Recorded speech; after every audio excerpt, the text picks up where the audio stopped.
Beats Music. Wave Beats Music.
Hello, hello, and welcome to this mental health guest speaker event. Joining me, we have we've got three guest speakers tonight, and here they are. And we will be introducing each of them for you right now. They'll be introducing themselves. All right, so first up, we've got Karen Eidner. Hi, everyone. It's Karen Inder, and I am a trauma-informed lived experience consultant. Quick little note, I'm not a regulated healthcare professional, but I speak on lived experience and anything trauma-informed care and approaches. On lived experience, I have over 25 years, and I always like to share what I live with because I'm an open book, so if anyone needs any questions or support, you can feel free to ask me. But I live with bipolar disorder, complex PTSD, anxiety, fibromyalgia, PCOS, and myofascial pain syndrome. And I hope that for the rest of my life, I am done with the diagnoses. I also have over 15 years experience in therapy and group therapy, 10 years in peer support, and 5 years in mental health coaching. I have a number of mental health certifications, and I love speaking on the topic. I'm so grateful to be here. And again, a reminder, I am an open book. So if there's anything that you have ever wanted to ask, you can feel free to ask me. Judgment-free zone. Thank you so much.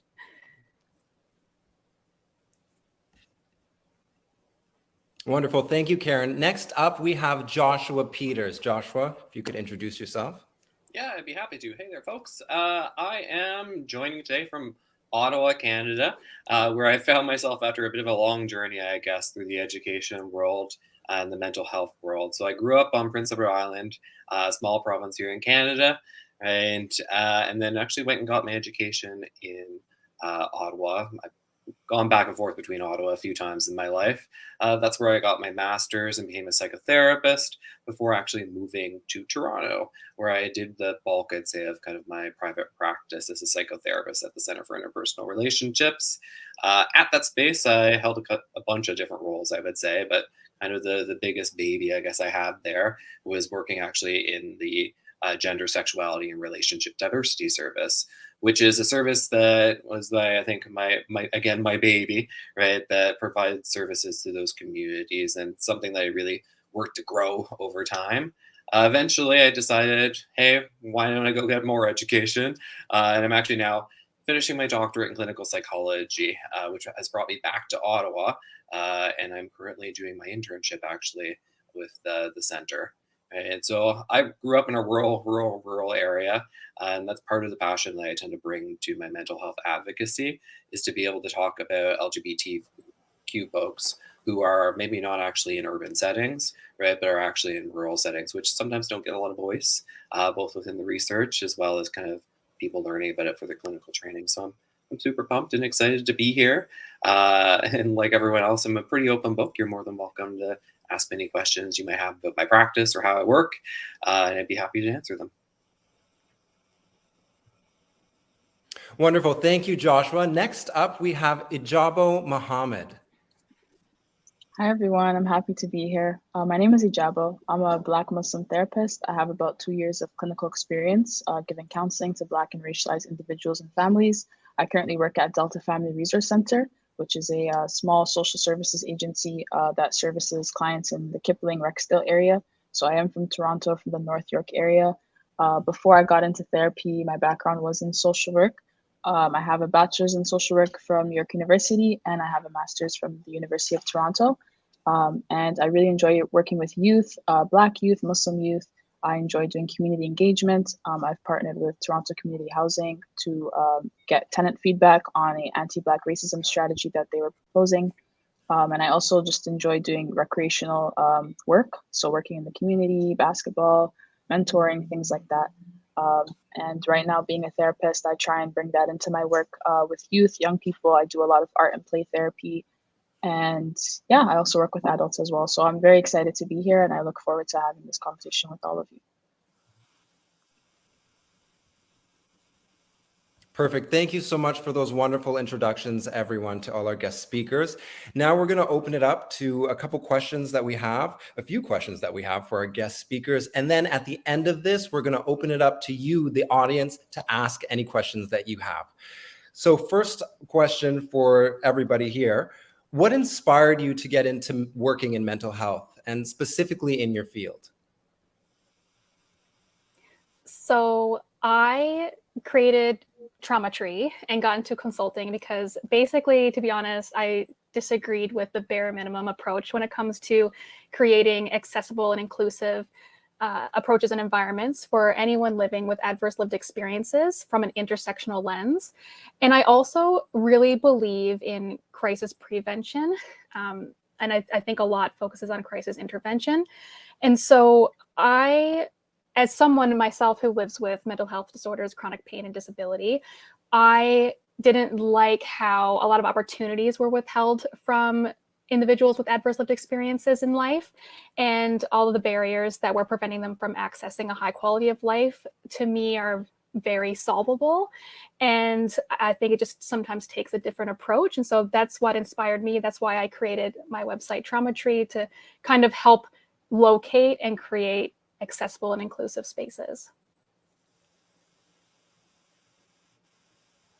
Yeah, I think it's a really great question. And certainly, I feel like the journey has been long to some extent to get to where I am at now. I think it started really, in all truthfulness, around kind of my own trauma of growing up as a gay kid in a rural area. I grew up in a town that had 2 streets on it, and I don't think there was probably a visible gay person within miles and miles of the place. It just wasn't talked about. The closest that we got, I think, growing up was talking about kids being light on their feet. It was the old kind of colloquialism, right? I think still brings a bit of a shiver to my spine as I think about it. But it gave me a real kind of good sense ultimately, right, of maybe where I didn't have the experiences of having people to connect to see who were like me, right? And how the hope that I actually got later on in life when I was able to kind of go to more urban spaces and connect with communities that I wasn't able to in rural spots. And kind of going through my own therapeutic journey ultimately really taught me the power of that position and that space to hold with folks. And being able to do that for other people has been really, really special and amazing for me. And I don't think regret anything when it comes to how I've ended up being in the role that I am in mental health. Yeah, a lot of what Karen and Joshua shared resonates with me as well. I feel like getting into mental health is not really something that I chose, in so much as it sort of just became something that, I saw come up a lot in my work that I was doing in community, and it sort of became something that I wanted to respond to. So as I mentioned before, I did a lot of work with youth mentoring, and being from that community myself, as Karen was sharing as well, it meant that, I had to deal with my own things that I was going through, and also trying to figure out how to respond to some of the things that the youth were sharing. And so since I got my education in that, I felt like that was basically the least I could do, is give back to people who are looking for that sort of advice or care. And I feel like coming from someone who is from that environment as well, it resonates a lot more than, seeing people coming in to our communities and trying to do that kind of work. So yeah, I think mental health is something that sort of is connected to a lot of different industries that you might work in. So it's something that anyone has to be prepared to deal with. So that's kind of how I got into it. Yeah, it's good to know that your guys' lived experience really informed the way your career path and why you joined this career in mental health. Next up, what are some of the struggles around your job? Could you share an example of a tough situation you handled?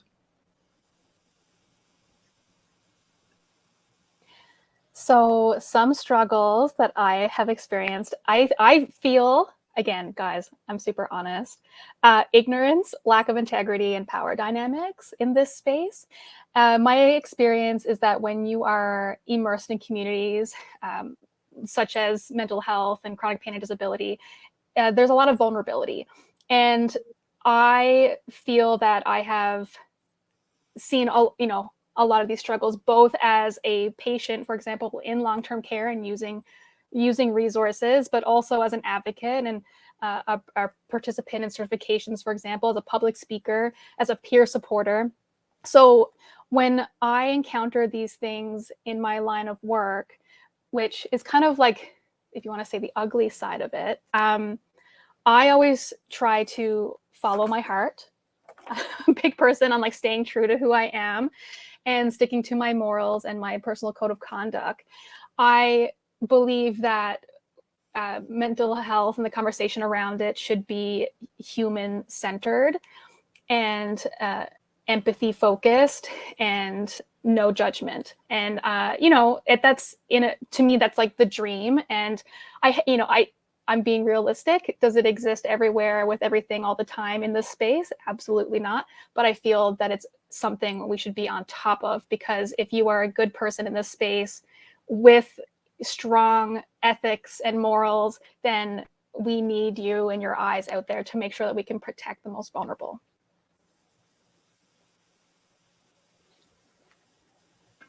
I think that some of the struggles around the career that I work in is not having someone that sort of understands what people are going through. And I think just coming from a small agency that I work in as well, there's not a lot of funding oftentimes to do the sort of things that we want to do. So it's always about, limiting yourself and knowing what you can do for the client and what you can't do and what's beyond you.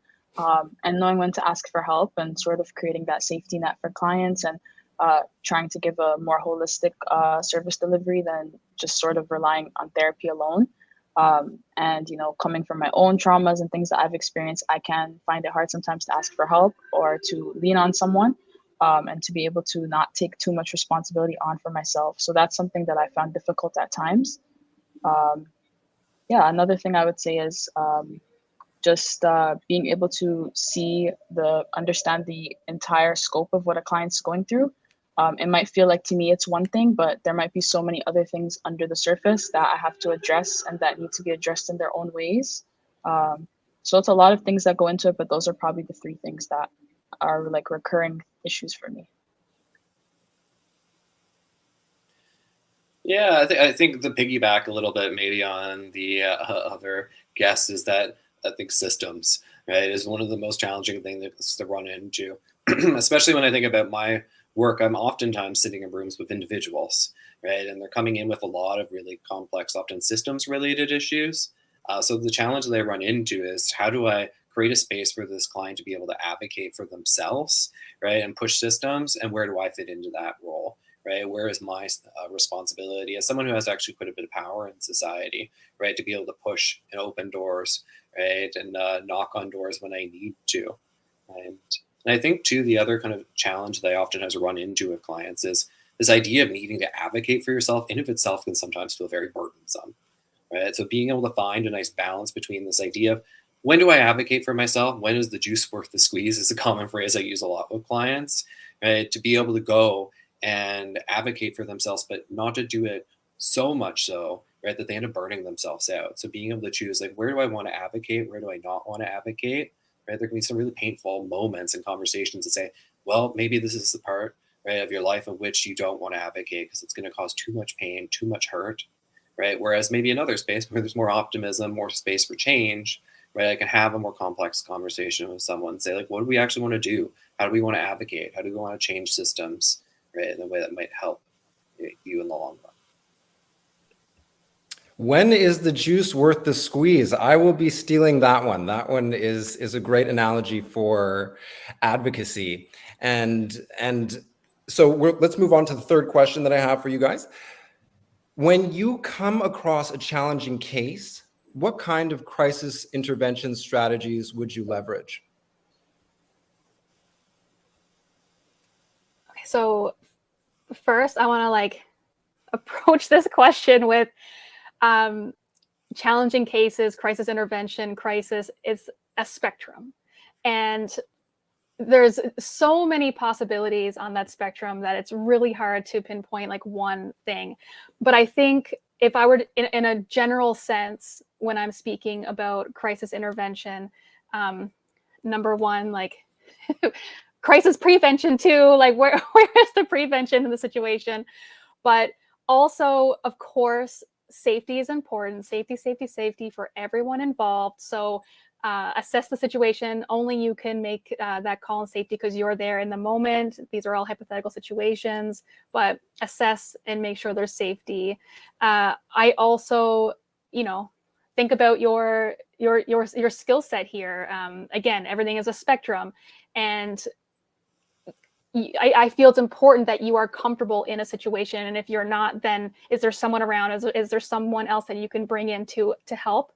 And also think about emotional safety, think about your triggers, and of course the dynamic. Do you know the person? Do you not? All these things can play a role, and trust that you will do the best that you can do in any given situation. Always approach with, humanness. We are all humans. What you're witnessing does not define that person. They are having a small lived experience in front of you, and you are there to witness it. It does not make it right or wrong. Sometimes it's just neutral. So it's important to give that space to people. Have a trauma-informed lens and think about it from an intersectional lens. De-escalate, de-escalate, de-escalate. Anything you can do to de-escalate the situation and reduce the risk of re-traumatization. Re-traumatization happens all the time. It is unnecessary. So really, really check yourself and make sure that you are doing the best that you can to help that individual. Yeah, I kind of see, I think, how a lot of our answers will probably be quite complementary to each other. Some of the things that I was thinking about when I'm sitting with clients and talking about these really kind of difficult situations they might find themselves in, right, is that I always actually start with, how are you going to document this, right? Because one of the strongest things that we can do now is being able to document what happens to ourselves, whether or not that's saving emails, right? Whether or not that's writing things down, right? And letting people know, right, that these things are happening to you, right? That it oftentimes can provide you with an extra layer, right, of security, right? If things are, right, kind of revving up or things are becoming difficult, say if it's at a workplace, right, at a education space, right, and really even within family dynamics can be really helpful. I also talk about this idea, right, of reaching out to others that you know are safe, right, and you know already will be able to talk to you about this experiences that is unfolding. I think this is a really delicate actual decision to make. You always want to find someone who has the awareness and understanding of things that have happened, but you also want to make sure that you're actually not perhaps moving into a space of where their trauma might be unresolved, because I've seen a lot of people actually spiral in that space, right? I think one of the terms that gets thrown around now a lot on BuzzFeed and those kinds of things is the idea of trauma dumping, right? I'm not a huge fan of these big catch-all phrases, but I do think it's important, right, to kind of look at the people that you're going to for support and saying, are they actually going to have the space and capacity to do this for me right now? Right? Maybe asking them even, like, is this some kind of support that you can provide me? And there's a lot of thankfully great allies out there who are able, I think, to do that. Other concrete pieces, I think, is really to look and see whether or not there are organizations that can do the fighting for you, so to speak. Right? So if you have community organizations that are out there, to reach out to them, right, to access them and say, can you be my advocate? And or maybe you have a human resources department if you're in a bigger organization, right, that might actually be able to help navigate some of these issues for you. At the very least, especially with people who might be unionized, to reach out to your union to see what rights you have, as an individual, because again, a lot of those kind of organizations can provide a layer of safety for you and to make the burden of whatever crisis it happens to be a little bit less. I think the last thing I'd say, I would be probably a terrible therapist if I didn't say this, is that therapy, right, is a really great way of dealing with crisis, and to have someone to go and talk to. Unfortunately, it's not actually accessible to everyone, right? But there are oftentimes different community organizations that will offer it, or if you happen to have the access or availability to go to a private practice, you can do that too. That's it. So I would say that when I have a challenging case, sorry, please excuse the music. I'm just at a Eat event right now. I'm very sorry about that. When I come across a challenging case, if it's something that I feel like is beyond my scope as a therapist, for example, if there's mention of like extreme suicide, or if I feel like the person might need like more intensive treatments, then out of respect to the client and also for my own mental health, I will, state that to the person that made the referral, that perhaps I'm not the best person for the file. I sort of had to learn how to forgive myself for not taking on every single case. And of course, you're not going to be able to give the best sort of service to every single file. There's some that, you're more prepared for, and there's some that would be better suited for someone else. So more intensive cases, definitely, as Joshua and Karen were saying, they covered it all pretty much. You just try and bring as many supports in as you can, depending on the client's situation. You want to make sure that it's as holistic as possible, that you're not just addressing the presenting problem from one angle. And in terms of other strategies that I would use, go at the client's pace and consult with them how they feel like the treatment is going and how the intervention is going. And I adjust where possible, and I, amp up certain services and I dial back certain things. So I guess that's something that I would add to the conversation, is just trying to assess your mode of crisis response and seeing where it's lacking, where it can be improved. And as Joshua was saying as well, therapy as well for yourself and for the client. You might need someone to talk to about the case. It's great to have supervisors that work with you, that you feel like you can trust, that you can get advice from, that you can get other perspectives on the situation. So really just bringing in as many people as you can, and not relying on a single mode.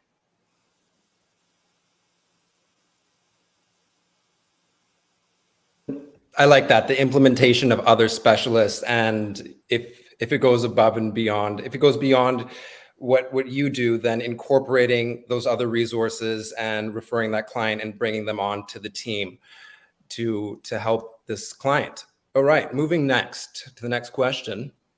What kind of stigmas do you think exist around mental health, and how do we break these stigmas?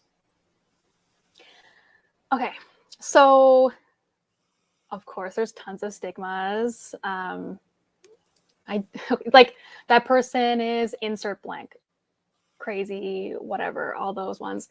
I want to talk about like what I think are the most dangerous stigmas, which is the like fundamental belief that people with symptoms of mental health disorders are just not right and they're in the wrong.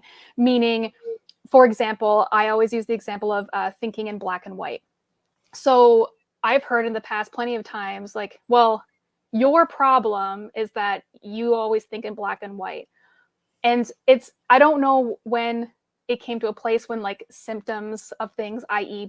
thinking in black and white, became like a bad thing or weakness or wrong, because it's not. And there's actually a lot of situations where maybe thinking in black and white could be a positive thing. And so this is just me sharing a reminder that people with symptoms of mental health disorders, their ability to think differently and have a different perspective and have their brains work in a way that is different than yours is a strength in many situations and environments. It is a strength in society, it's a strength in the workplace, it is a strength for your own personal growth to have friends who think differently. And I just wish we could approach that different way of thinking in a way where it wasn't, well, you're wrong because you have bipolar disorder. And yeah, I think that is like a very deep rooted stigma that is kind of like under the surface that we don't talk about enough, is the strength in seeing a different perspective and just not immediately discounting and dismissing someone just because they have a different way of thinking due to a mental health disorder. Yeah, I think I'm going to piggyback on you a little bit with that answer because I have a strong, I would say, critical voice when it comes to our current understanding of psychology and how we move forward with it as a profession. I think that one of the things that has happened is we've come to this place that there's like certain ways that are required for well-being and being in the world from a mental health standpoint. And there's just like so much richness and diversity to human experiencing, right? That we don't actually necessarily have a lot of, I would say, mental health approaches that kind of hold all of that. And we're certainly having more conversations, I think, than we ever have before, right? And being more critical of those systems. But I think that some of, right, the stigma that we actually face, right, as marginalized folks out there in the world is actually a consequence, right, of how psychology has actually developed and mental health resources have developed over the years to stigmatize, right, certain ways of being and understanding the world. One of the things I always think about, for example, is cognitive behavioral therapy is a really, I would say, well-known and dominant voice within mental health.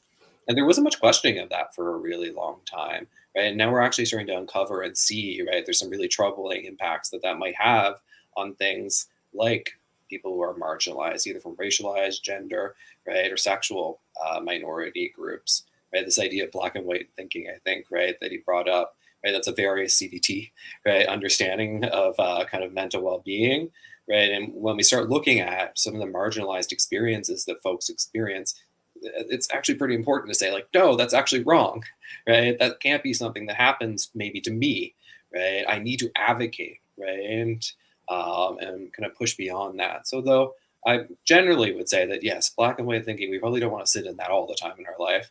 There are some issues, right? And so I think all that to say, I just want to speak to the idea that sometimes our profession, right, hasn't always been there in the way to actually advocate to reduce stigma. Sometimes it actually causes some of it. And I think allowing kind of clients to be able to maybe start being more critical, right, of the services that they're receiving within mental health is a really important step that I'm hoping, right, as we kind of grow as a profession, we'll do more of. Yeah, I thought those are really great answers by both of my colleagues. If I had to add from my own personal experience, my parents came here as refugees. So, yeah, a lot of things, mental health and seeking services and things like that from people in my community, which is not the greatest. There's also a lack of awareness about actual clinical disorders and being diagnosed with things like psychosis and schizophrenia, and people not taking those seriously. There's also just a large hesitance towards medication, and regardless of if I hold these beliefs or not, when I'm serving people from these communities, I do have to take all of that into account without judgment. And as much as I can try and educate people and say, like, where did you get this from? Where did you learn this from? That might not be the full truth. I also do have to understand where they're coming from, and I feel like you have a better shot at getting them to see mental health in a different way when you come from that caring perspective of not assuming that you're there to be the person that's like educating them or here to save them, like the white savior mentality, but rather you're there to help guide them in the direction of getting the care that they deserve and the care that they need. So I think that's how we can break the stigma, is just approaching it from that perspective of care and consideration, and accepting that this is something that someone picked up from somewhere, and where do we trace that root back from of this way of thinking, and how do we stop it at the root as opposed to blaming this person for holding that belief. So that's a lot of what I've had to deal with being from that community and working with people from communities like that. I couldn't agree more with how important it is to rephrase mental health as a strength, as Karen put it, and getting past this black and white, deep-rooted mentality that we have engraved in society that we hope to change with this talk. So moving on to the next question. What advice would you give to someone who's looking to get into the mental health field? Okay, so you're getting into the mental health field. First thing I'm going to ask you to do is to check your ego at the door. No place for that here. Again, like, really, it's about connecting with people and believing in the human experience and not having this power thing bring you into it. I do believe in learning about yourself as much as you can. One of the best things I ever did was have my personality characteristics. I just did a quiz and figured out what my personality characteristics were, and it just really helped me. Like, my top two are justice and a love of learning, and so I now can see that very clearly in my advocacy work and the work that I do. And I think it's a great way to get to know yourself and just where you will find the most fulfillment. So really recommend that. You've heard me say a couple of things during our time together so far: humanness, trauma-informed approaches in care, and lived experience. These three things are the pillars of what I do in my approach. And I encourage everyone to be part of the solution moving forward. Mental health and the conversation is changing, and I love how it is changing. So we need more people part of this change who believe in quality of life, making sure that life is accessible and inclusive. Again, intersectionality. Where are people coming from? Race, sexuality, gender, everything in life. All of these things make up who we are. Everything is beautiful, and it should be a role in how we are approached out in our little circles: family, friends, social, workplace, healthcare, everything. And last, of course, take care of yourself. Caregiver and advocate burnout is a very, very real thing. Compassionate burnout, very, very real. Read about it. If you are an amazing person, part of this new wave of mental health, we need you out there. So that means that you have to take care of yourself too, just as much as you're taking care of others.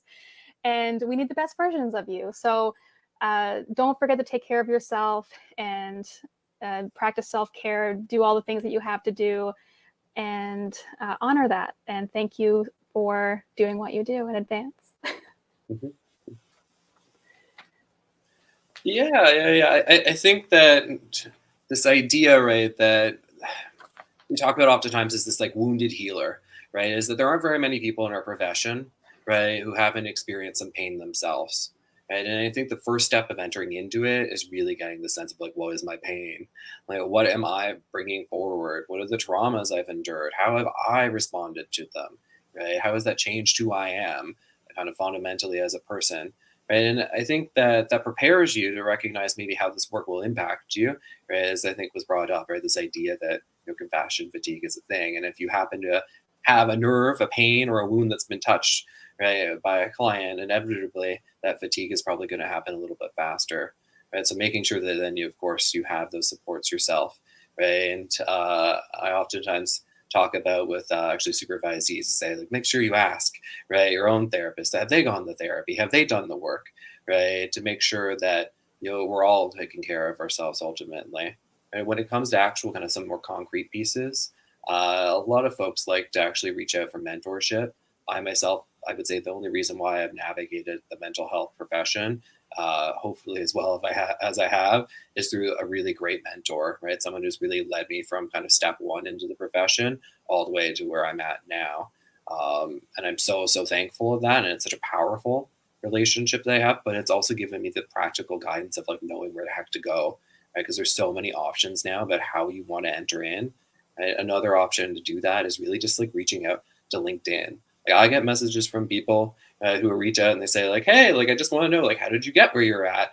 I love those questions. I find them really interesting because there's these really neat conversations that you get to have oftentimes with other LGBTQ folks, right? So we get to have these really amazing moments of which I hopefully can provide some of that mentorship, or at least give them, right, a hand up, right, to their next mentorship experience. So mentorship, I think, is just a really important aspect of that. And I encourage everyone to reach out if they're impressed by anyone's work, to reach out, let them know, and have a chat.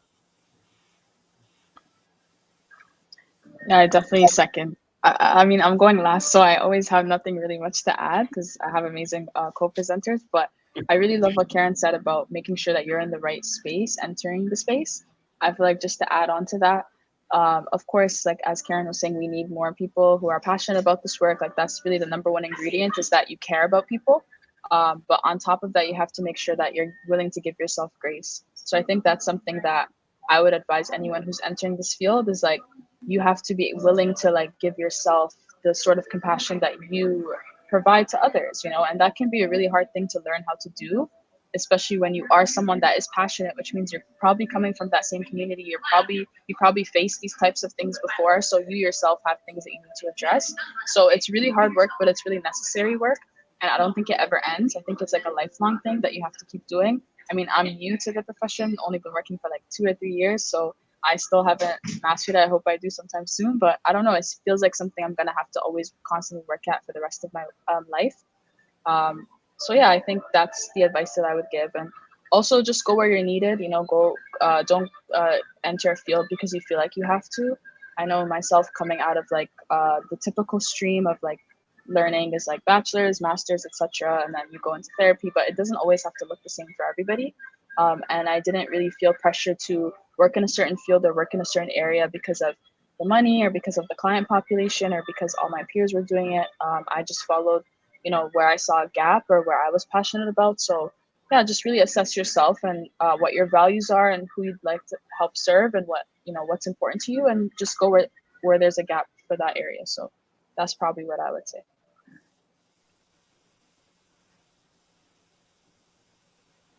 I really like that note about LinkedIn and utilizing LinkedIn to talk to the people that you admire and ask them those questions, and they will respond. Joshua said it himself that he gets back to his people that seek advice.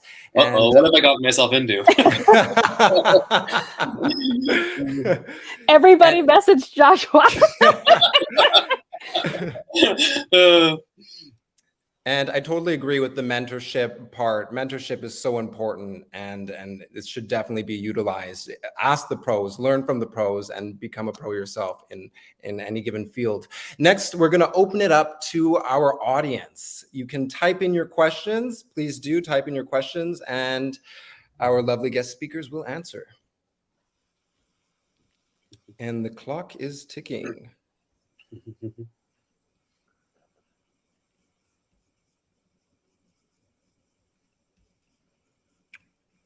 All righty, let's just start it off. I'll just start it off.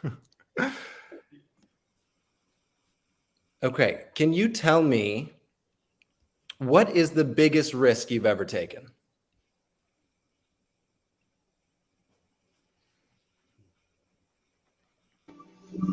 I would say the biggest risk I've ever taken was just applying for jobs that in my head I thought I wasn't able to reach. And I think this goes for anyone who's listening. You don't have to be working in the mental health field to relate to this, but I think being a new graduate and being young compared to a lot of professionals that are like in the same field as me, I sort of put that limitation on myself because of my age or because of my race, because I'm Muslim, that, you know, I can't really access certain spaces or they're not for me. And I ruled myself out before I even gave myself the chance to try it, you know. And this is the same thing that I tell my clients to do, and myself, I wasn't able to do that. So that's probably the biggest risk I took, was not this job that I currently work at, but just jobs, you know, in my undergrad, you know, because that's when you're the most insecure, is when you're a student. I feel like because you're still in that process of learning and you don't feel ready to like teach or switch over to that other side of things. So that was a risk that I took, and sometimes it paid off, sometimes it didn't. But I think even in the times that it didn't, there were still lessons that I could take from it, on betting on myself and just giving things a shot. And it was definitely a huge lesson that I try to apply now, even in my work with clients, and feeling like I've just tried things, you know. And yeah, that's something I had to learn. All right, thank you very much for that. And we're going to pause here. I'm going to pull a new question. We're switching it up on you. We're going to pull a question from our audience. And it's right there on the screen. How do you deal with stress as mental health practitioners? This is from Roy Bailey. So for me, it's a lifestyle. As I mentioned, I have quite a few comorbidities. So life for me every day is on a scale of 1 to 10. That's just how I have to live my life. I have a team of doctors that keep me alive. And I have every self-care strategy, but I do them every single day. Like, again, it's a lifestyle for me. Take that as you want. Like, so, and it changes for me every day too. Some days I wake up and I think, oh, like, you know, this is my life, let's do it. And other days I wake up and say, this really effing sucks. But everything's a scale. I wake up, I rate my physical pain on a scale, I rate my mental health on a scale. And then from there, I assess the day. What am I capable of doing today? What's within my limits? What's not? Can I accept that? Yes, no. And then breathing, meditation, gratitude, therapy, Reiki, vagus nerve treatment, and all of those things to stay well and have a high life of quality that just works for me. Hey, puppy. And same question to you, Josh. How do you deal with stress? Oh my goodness, right? I feel like maybe I like the lifestyle idea, right? Like the self-care is a lifestyle, right? And I think it really is for me. Like for me, because everything is so up in my head, right? When it comes to the work that I do, I really crave a lot of tactile kind of self-care processes. So I love the garden. I love to do like carpentry related things. I love just generally to be out in nature is another big piece of that. And I think every once in a while too, like taking a moment for me to reflect on like the meaningfulness of what I'm doing, right? Because I think we can get really caught up in the weeds sometimes in the work that we're doing and forget like, oh yeah, like there's this person and this person, right? In my clinical past, right, as clients that there were some really great moments in our therapy sessions. It's changed their lives, right? And being able to kind of check in and say like, okay, I might feel like I'm in the weeds right now with this person, right? And it might be really challenging, but I know in the past, in the work that I've done, right, some of the people that I've worked with have really gone on to live really, really great lives ultimately. And I think that kind of the combo of the tactile stuff and the more meaning existential stuff is how I get by as a clinician. All right. And I'm going to throw up another question here and throw this to you, Ijabo. All right. Oh, sorry. I think we had enough. Let's do this one first, and then we'll go back to the other one. So how has your work in mental health helped you redefine your biases around mental health? And can you share an implementable tip to help others to practice more empathy daily? I think we all have biases. I really like that question because it shows that, that's something that we all have. Even us sitting here talking to you, like we have our own biases, we have our own things that we've had to overcome. And it sometimes even comes out in our own work with clients. But that's the whole part of being a therapist, is recognizing that you will have biases, but understanding that and not believing yourself to be above that. So I really like that question. But I would say that how I overcame my own biases, I just exposed myself to working with people from those populations that I had previously judged or I previously thought things about. I have family members who have been diagnosed with things like schizophrenia and psychosis and all of these things. So I was exposed to it at a very young age.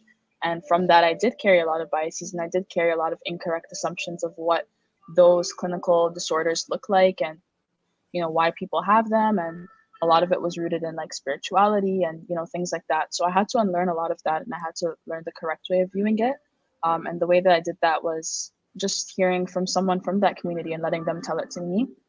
So I intentionally exposed myself to cases that I hadn't had as much exposure with. And I allowed myself to be able to ask those questions and to be able to learn just from observation and just trying to put myself in those situations to learn. And over time, I won't say that obviously the biases are 100% gone because I'm not perfect, but for the most part, I don't judge. I try and keep an open mind. And that's something else that I would advise is a lot of biases and a lot of the things that we hold are only powerful and are only harmful as long as we continue to hold on to them. So as long as you're in that phase of constantly unlearning and relearning and understanding that, you're always going to have something, you're not going to understand the full situation ever. And you're always going to need someone to inform you, and just being in that person-centered care, as Karen was referring to earlier, then you're good. That's all you need. So yeah, that's what I would advise, is to just always be in that phase of evaluating yourself, evaluating your biases, revisiting things, asking questions, unlearning, figuring out what you can improve on, and you'll be okay. Thank you, Ajabo. That sounds like a great checklist and sounds like something solid that we can actually use and implement into our daily lives. All right, so we have time for 2 more questions here. Okay, let's, okay, from Michelle Brown. What do you feel are the most common stressors, and what are some of the tools, suggestions to curb and combat them? Oh, me first. Yes, you first. Did you see my face? I'm like, think of an answer quicker. Or like, think of a different answer quicker. Stressors, you know what? People who don't go to therapy and inaccessible spaces. And lack of trauma-informed care, I think, are my top stressors right now. Again, like we were talking about earlier, a lot of these things are systemic, and as much as we would all want to walk out on the street right now and make it change, it doesn't really work like that. But again, it goes back to like having good people out there putting in a solid, good fight. And I know I take on a lot of this emotional labor, and my doctors, my healthcare team definitely hear a lot about it in terms of self-advocacy. I advocate for myself a lot, not by choice. Advocating for yourself is one of the hardest things you could ever do, and it's so draining. And sometimes it doesn't go your way, and it's humiliating, and it's just awful.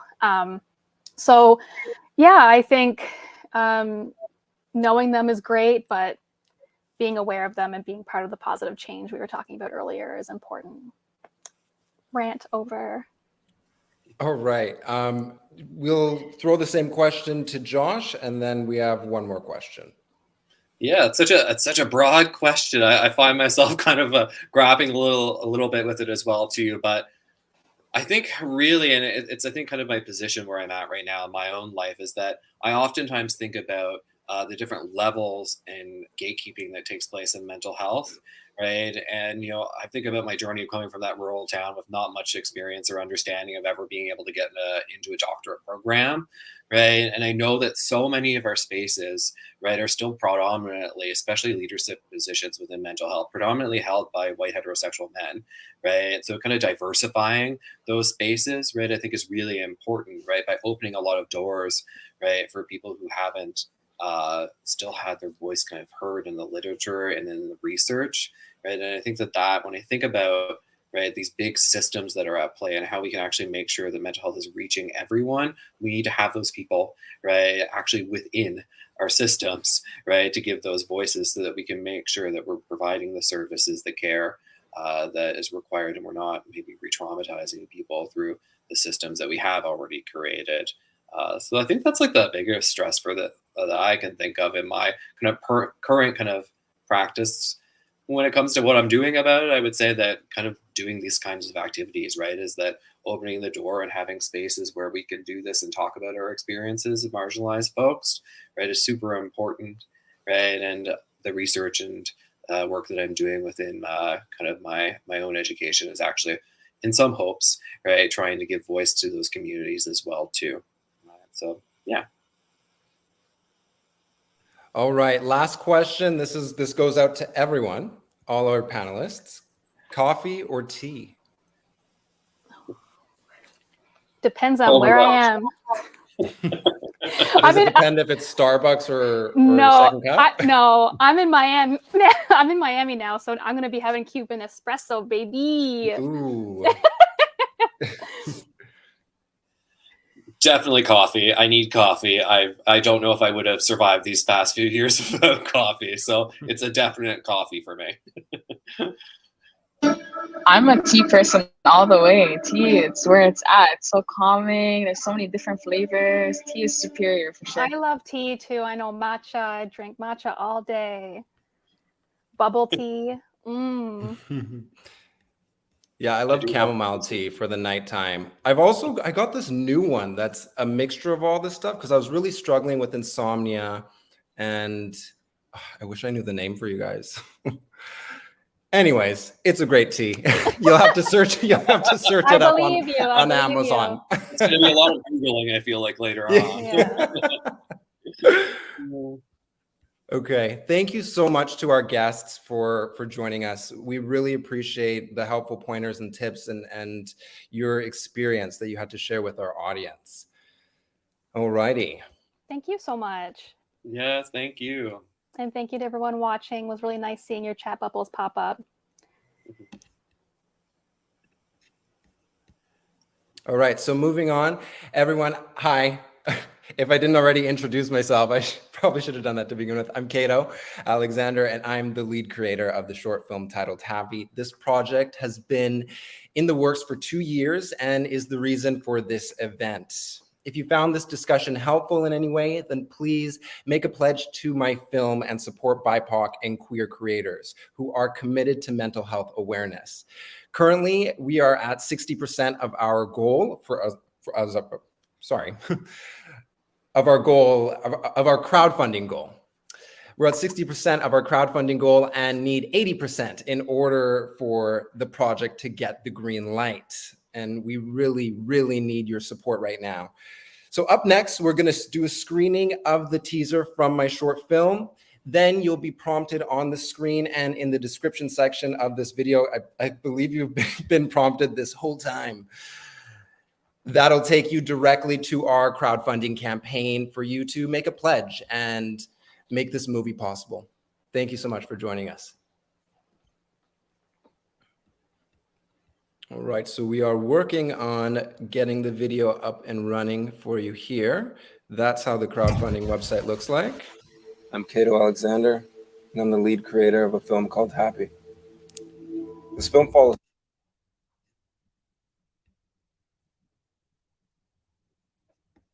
Jason, a man who struggles with depression and telling his pregnant wife that he's gay, while his evil conscience torments him to kill himself. We'll be challenging conformity and confronting mental illness as Jason attempts to navigate authentically in a world of overwhelming expectation. My name is Howie, and I am the director and mentor of Happy by Cato Alexander. Using the horror genre as a vehicle for social commentary, we can really address these issues head on in an exciting and impactful way. Hi, I'm Raymond. I am the director of photography chosen to jump on this journey of Happy written by Cato. When I first was given the story, I was debating on the name of it. The title Happy really acknowledges a mask that we all wear, and the story brings out the inner truth behind the mask.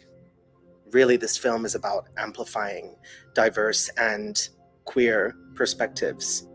As a Black gay man who's dealt with depression, I want to open the conversation so that those going through it, regardless of who they are, know that they're not alone and that resources are available. The film acknowledges that coming out is a rite of passage that is not always possible for queer people. It's still illegal in many countries to be homosexual. Mental illness has shaken us globally. Did you know that 1 in every 8 people live with a mental disorder? That's 970 million people around the world today.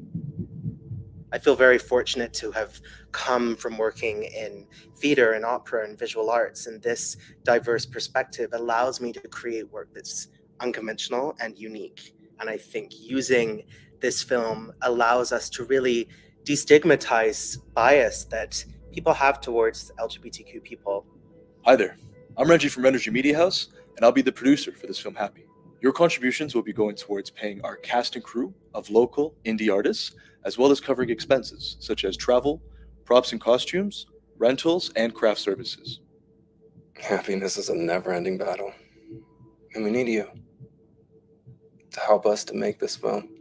At Energy Media House, we want to ensure that our local artists have a safe space for them to practice their craft, and in exchange, we've got lots of goodies and incentives, so please be sure to check the links down below. Thank you.